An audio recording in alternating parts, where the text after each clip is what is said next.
네, 오늘 열왕기하 5번째 시간 여호와의 말씀이 그에게 있도다라는 제목으로 말씀을 증거하도록 하겠습니다. 오늘도 말씀을 통해 위로하시고 우리를 회복하시는 하나님의 은혜를 충만히 누리시길 축복합니다. 아멘. 지난 시간에 우리는 엘리사가 행한 2가지 사건에 대해서 말씀을 나눴어요. 첫 번째 사건은 여리고 땅에 물을 고치는 사건이었습니다. 여리고 사람들이 엘리사를 찾아와서 물을 좀 고쳐달라고 요청을 하지요. 이에 엘리사는 하나님의 명령대로 새 그릇에 소금을 담아서 물의 근원에 소금을 던졌어요. 이것은 우상 숭배로 인해 더럽혀진 북이스라엘 땅을 생명의 근원 되시는 하나님께서 고쳐주시는 것을 아주 상징적으로 보여주는 거죠. 그러자 물이 완전히 고쳐졌습니다. 여기서 우리는 분명한 사실을 확인했어요. 우리 인생의 모든 문제는 하나님께 나아갈 때 해결됩니다. 어디서도 해결할 수 없어요. 내 힘과 내 지혜와 노력으로 고칠 수 있는 게 아니에요. 오직 하나님께서 하나님의 때에 하나님의 뜻대로 고쳐주시는 것입니다. 그러므로 우리가 해야 할 것은 여리고 사람처럼 인생의 문제를 가지고 하나님께 나아가는 거예요. 그때 우리 역시 고치시고 회복하시는 하나님의 은혜를 누리게 될 줄로 믿습니다. 아멘. 2번째 사건은 베델의 청년들이 곰에 의해 죽임을 당하는 사건이었죠. 엘리사가 베델로 올라갔을 때 수많은 청년들이 엘리사를 조롱합니다. 모욕하죠. 이들은 우상 숭배자라고 했어요. 이에 엘리사는 여호와의 이름으로 저주합니다. 그러자 암곰 2마리가 나와서 거기에 있는 청년 중에 무려 42명을 죽이죠. 이 사건을 통해서 우리는 하나님의 공의, 하나님의 심판을 확인했어요. 하나님이 아닌 눈에 보이는 우상을 숭배하며 하나님을 인정하지 않는 인생은 예나 지금이나 심판을 면할 수가 없다는 사실을 우리가 확인한 것이죠. 그래서 우리는 이 2가지 사건을 통해서 결단했어요. 베델 사람처럼 하나님이 아닌 우상을 섬기다가 망하는 인생이 아니라 여리고 사람처럼 범사의 하나님을 나의 하나님으로 인정하고 우리의 삶을 맡기는 것. 그때 우리의 삶에도 하나님의 고쳐주심과 회복의 은혜가 임할 줄로 믿습니다. 남은 한 주간도 모든 삶 하나님께 맡기시기를 다시 한번 주님의 이름으로 부탁을 드립니다. 오늘은 아합의 아들 여호람에 대해서 말씀을 나누겠습니다. 여호람은 형 아하시아를 대신하여 왕이 되었죠. 그럼 성경은 여호람에 대해서 어떻게 기록하고 있는가? 먼저 1절, 2절을 보세요. 제가 읽겠습니다. 유다의 여호사밧 왕 18째 해에 아합의 아들 여호람이 사마리아에서 이스라엘을 12해 동안 다스리니라. 그가 여호와 보시기에 악을 행하였으나 그의 부모와 같이 하지는 아니하였으니 이는 그가 그의 아버지가 만든 바알의 주상을 없이 하였음이라. 그렇죠? 여호람은 아하시아의 동생으로 아하시아에 비해서는 꽤 오랫동안 왕위를 차지하죠. 아하시아는 몇 년 만에 죽었죠? 2년 만에. 그죠?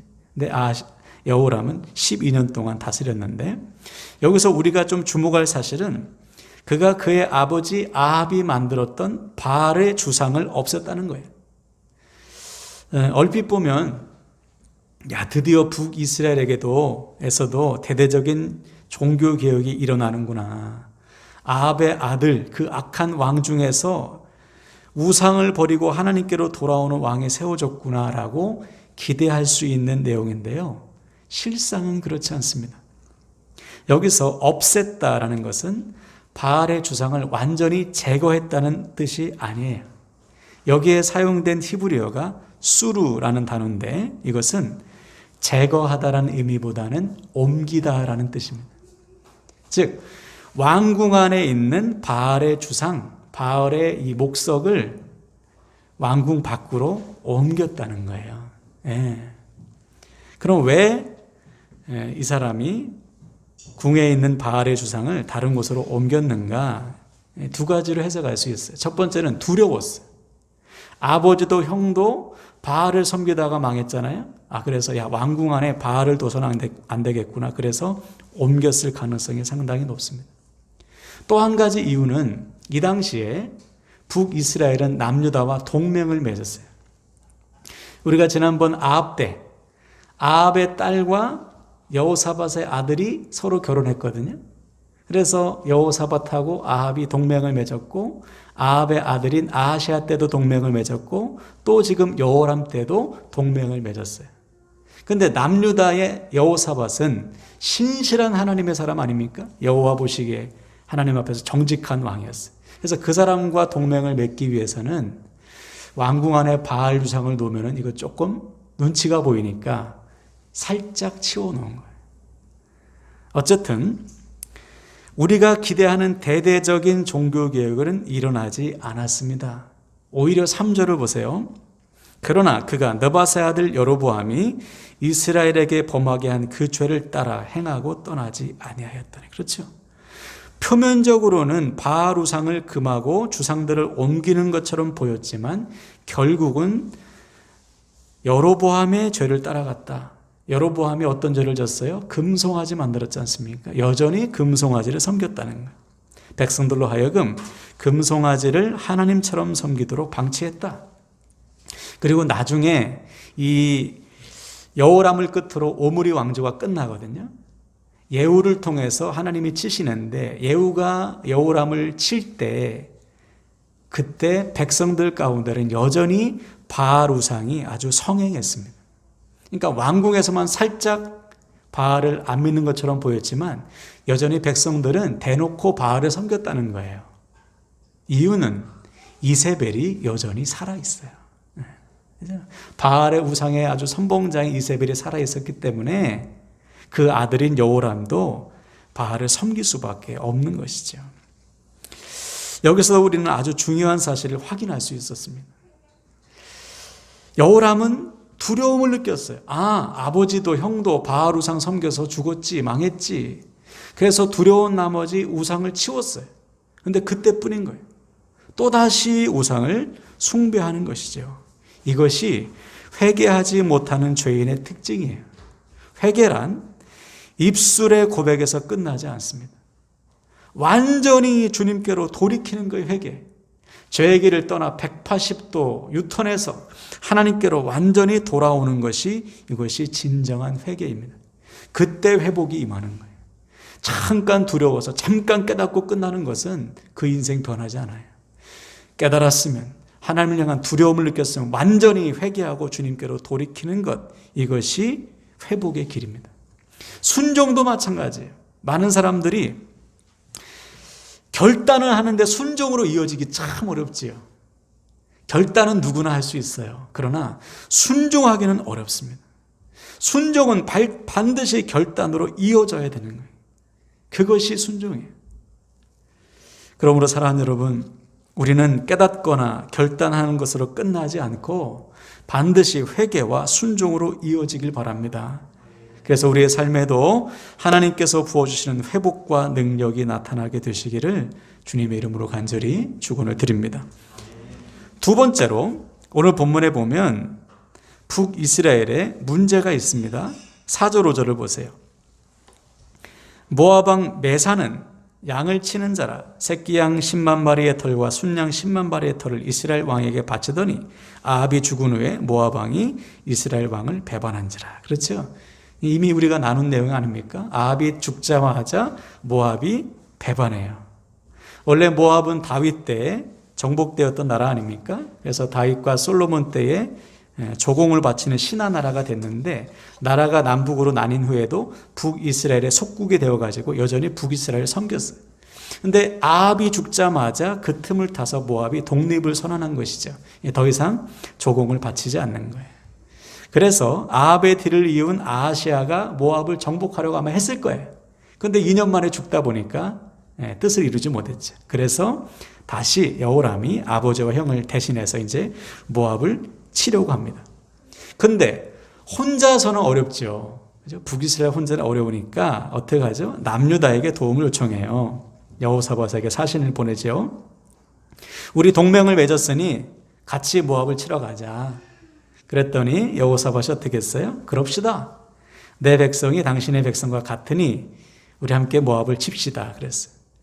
예전에 아합이 도움을 요청할 때와 똑같아요. 그때도 똑같이 말했어요. 네, 내 백성이 당신의 백성과 같으니 같이 합시다. 근데 그때와 지금의 차이점이 하나 있습니다. 그때는 여호사밧이 한 가지 조건이 있어요. 우리 먼저 하나님께 뜻을 물어봅시다 그랬어요. 그렇죠? 아합이 제안했을 때는 좋아요. 그런데 하나님의 뜻을 먼저 물어봅시다. 신실한 하나님의 사람이니까요. 그런데 오늘 본문에는 하나님의 뜻을 묻지 않아요. 덥석 아합의 제안을 받아들입니다. 이유는 남유다도 모압이 껄끄러워요. 그래서 이참에 힘을 합해서 모압을 치면 좋으니까 철저한 계산에 의해서 여호사밧이 그 제안을 받아들인 것이죠. 여러분 여기서도 한번 보세요. 아무리 신실한 믿음의 사람일지라도 눈앞의 상황과 형편에 눌리게 되면 믿음의 선택하기가 어렵습니다. 계산기를 두드리는 순간 순종하기 어려워요. 그래서 이어지는 8절도 보시면 여호람이 이르되 우리가 어느 길로 올라가리까 하니 그가 대답하되 에돔 광야 길로니이다 하니라. 그렇죠? 여호람이 물어요. 모압을 가는 길에 두 군데가 있는데 어느 길이 편합니까? 그러니까 에돔을 돌아서 가는 것이 편하지 않습니까? 에돔 땅으로 돌아갑시다 그래요. 왜 여호사밧이 에돔 땅으로 가자고 했냐면 에돔이 그 당시 남유다의 속국이에요. 남유다에게 조공을 바치는 나라가 에돔이었습니다. 그 땅은 지나가기 편하죠. 그리고 자연스럽게 에돔의 군사를 모을 수가 있잖아요. 이거 역시 철저한 계산에 의해서 지금 여호사밧이 선택을 하고 있는 거예요. 이 모습을 하나님이 보시기에 얼마나 속상했을까. 예전 같으면 하나님의 뜻을 먼저 물어봅시다 그랬는데 묻지도 않고 계속 계산기 두드리면서 자기 이익에 맞게 자기의 생각대로 자기의 경험과 계산대로 선택하는 여호사밧을 보시고 우리 하나님 얼마나 마음이 아프셨을까요? 자, 그럼 이때 여호사밧에게 하나님이 어떻게 했을까요? 그래, 네 마음대로 해봐라. 한번 싸우든지 말든지 가든지 말든지. 하나님이 그를 내버려 두셨을까요? 아니에요. 우리의 하나님은 우리를 내버려 두시는 분이 절대 아니십니다. 가장 무서운 징계가 뭔지 아세요? 내버려 두는 거예요. 유기한다고 하는 거예요. 신학적으로. 내버려 두는 인생은 하나님이 포기한 인생 아닙니까? 하나님은 결코 우리를 포기하지 않으시기에 우리 인생에 개입해 주시는 거예요. 그래서 어떻게 개입하셨는가? 구절을 보시면 이스라엘 왕과 유다 왕과 에돔 왕이 가더니 길을 둘러간 지 7일에 군사와 따라가는 가축을 먹을 물이 없는지라. 그렇죠?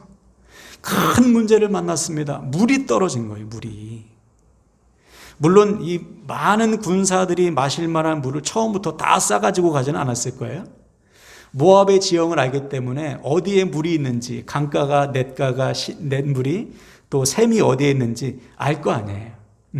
그래서 거기까지만 갈 정도의 물을 가지고 갔는데 막상 가보니까 없는 거예요.